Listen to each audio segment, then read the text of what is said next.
목사님을 청빙한다라고 하는 거, 또 교회 안에서 우리 담임 목사의 역할은 정말 하나님의 일꾼으로서의 귀중한 역할을 하는 것이니만큼 정말 쉽지 않은 것입니다. 이 일은 기도하면서 하나님께서 진행하시는 일들이기 때문에 또 기도하면서 진행하시는 것이고, 신중에 신중을 기해서 애를 쓰시고 있는 그런 가운데 있습니다. 여러분들께서 많이 기도하여 주시고, 조금씩 박수 쳤죠? 안 쳤어요? 네, 그러면 칩시다. 오늘도 수고 많이 하시겠습니다. 우리 장로님 말씀하신 대로 이제부터 본격적이다라고 말을 할 정도로 지금부터 정말 더 많은 신경을 쓰셔야 되는 그런 가운데 기도합니다. 먼저 그림 하나를 보겠습니다.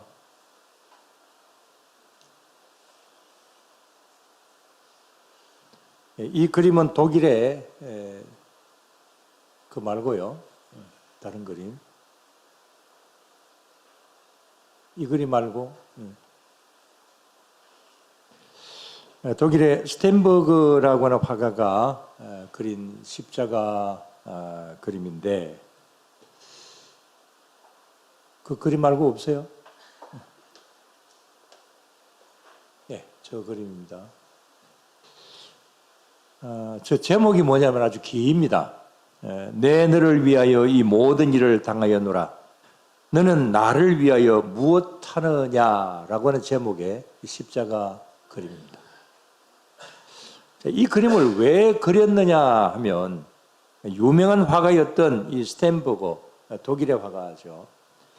이 로마의 베드로 성당에 있는 위고 신부라고 하는 사람이 와서 이제 요청을 합니다.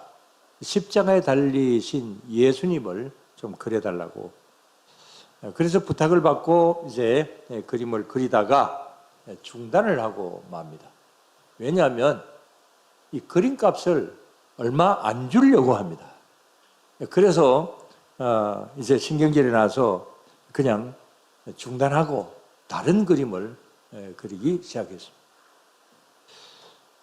좀 돈이 되는 그림을 그려야 되겠다. 그래서 이 페피타라고 하는 집시 여성을 모델로 돈이 되는 누드화를 이제 그리고 있었습니다. 어느 날 그림을 그리다가 잠시 쉬는 동안에 이 모델인 페피타가 주위를 둘러보다가 바로 저 그림을 보게 됩니다. 선생님, 저게 뭡니까? 그렇게 물으니까 이 스텐버그가 저 그림은 예수님이 십자가에 달리신 이제 장면이다. 그렇게 이야기를 합니다. 여기 이 페피타라고 하는 이 모델은 예수님에 대해서 전혀 모르는 그런 집시 여성이었습니다. 왜 저렇게 되었는데요? 그렇게 질문을 하고 또 거기에 대해서 이 스텐버그는 귀찮은 듯이 예수님의 일생에 대해서 잠깐 이제 이야기를 했습니다. 그러니까 이 페피타가 갑자기 그냥 훌쩍거리고 막 우는 거예요. 왜 우느냐 그러니까, 아니 저렇게 사람을 저렇게 죽일 수가 있습니까?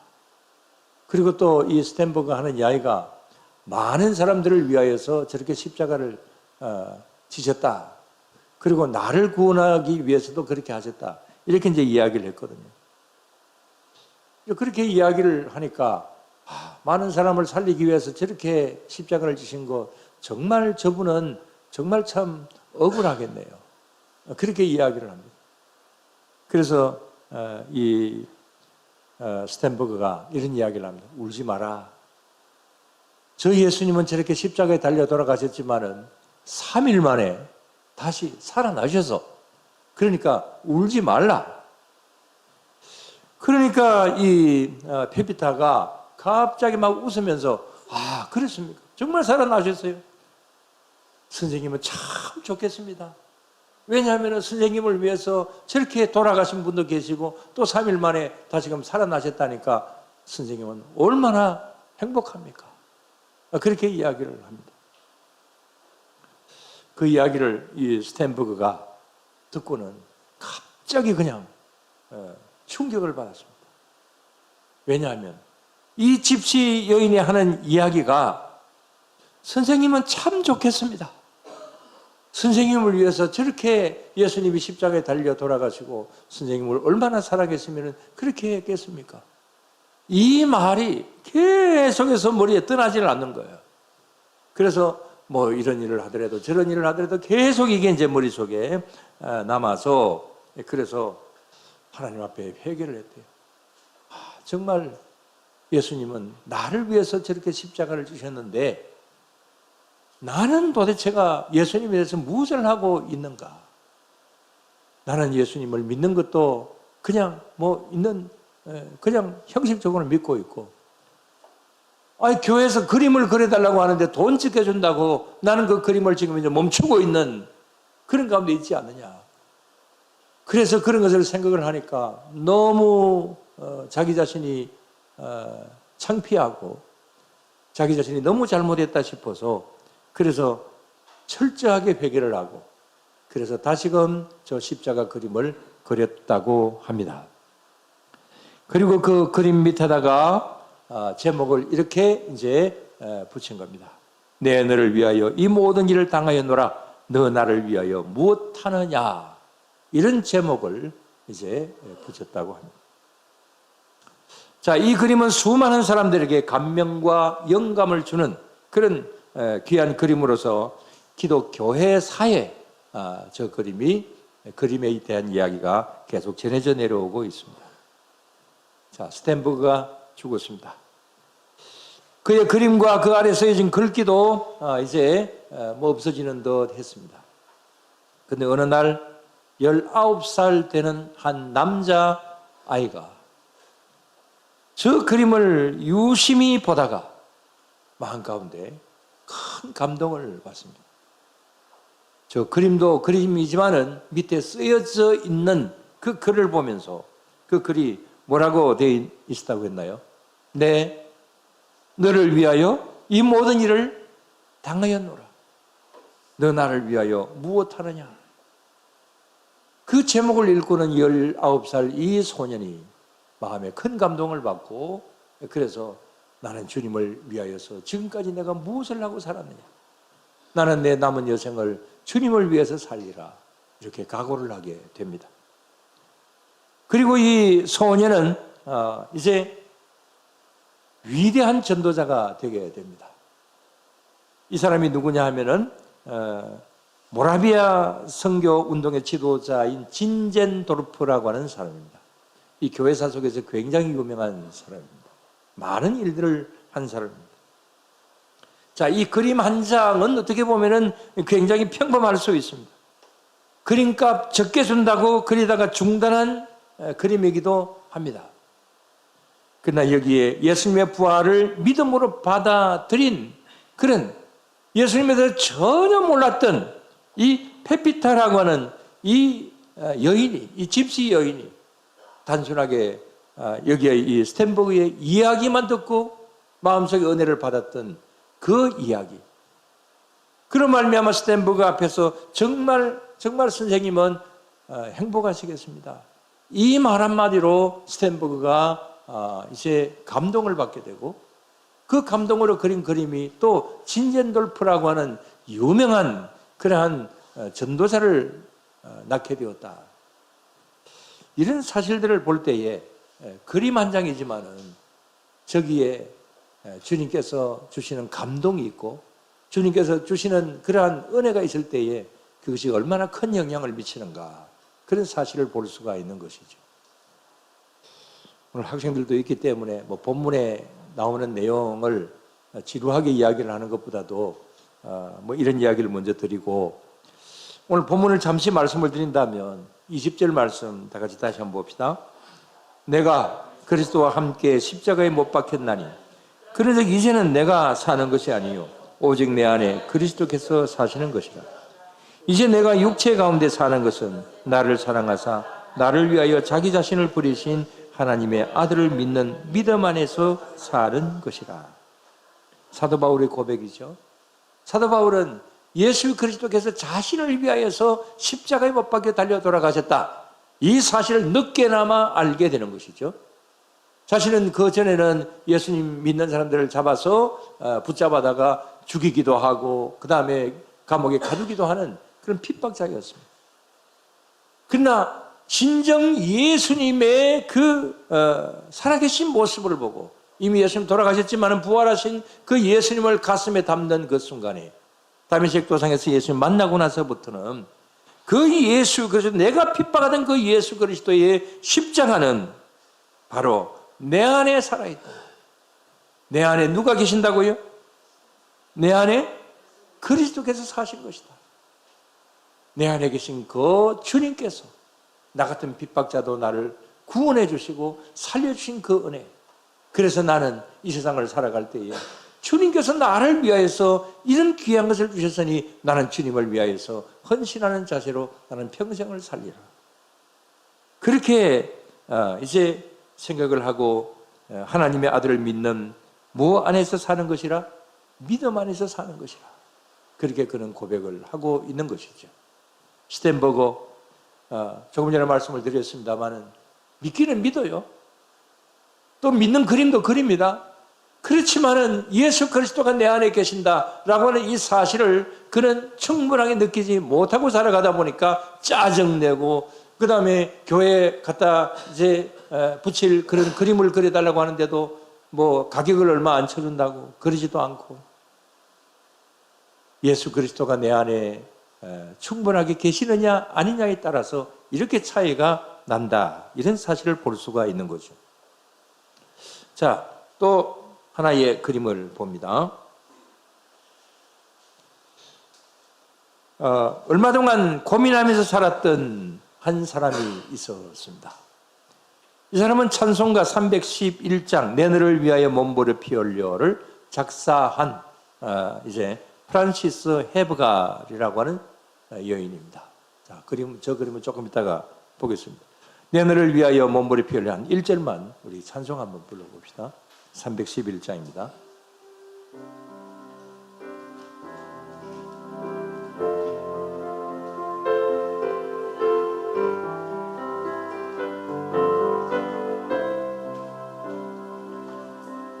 내 너를 위하여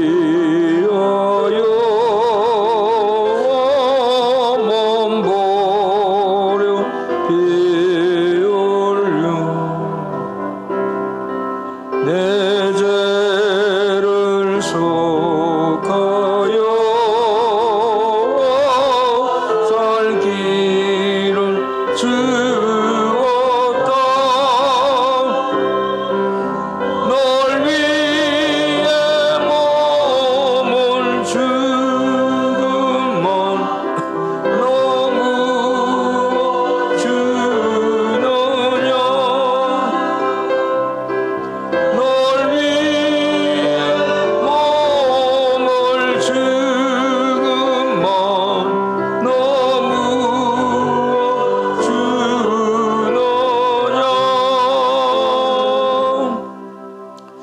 이 찬송의 그 왼쪽 맨 위에 보면은 작사자가 나오죠. 헤브갈, 그렇게 되어 있습니다.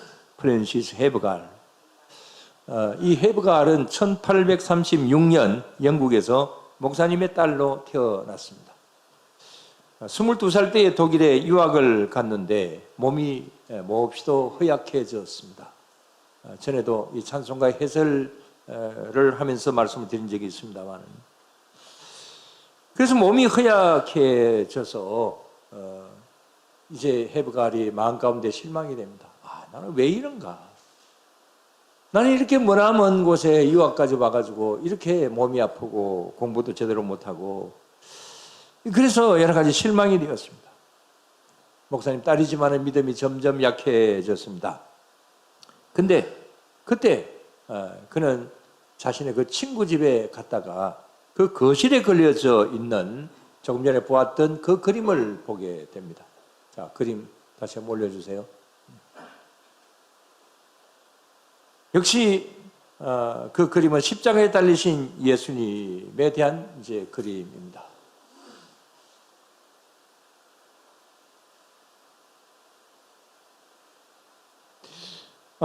근데 이 그림은 조금 전에 보았던 그림입니다. 자, 그 그림은 누가 그린 그림이냐면 렘브란트라고 하는 유명한 화가가 있죠.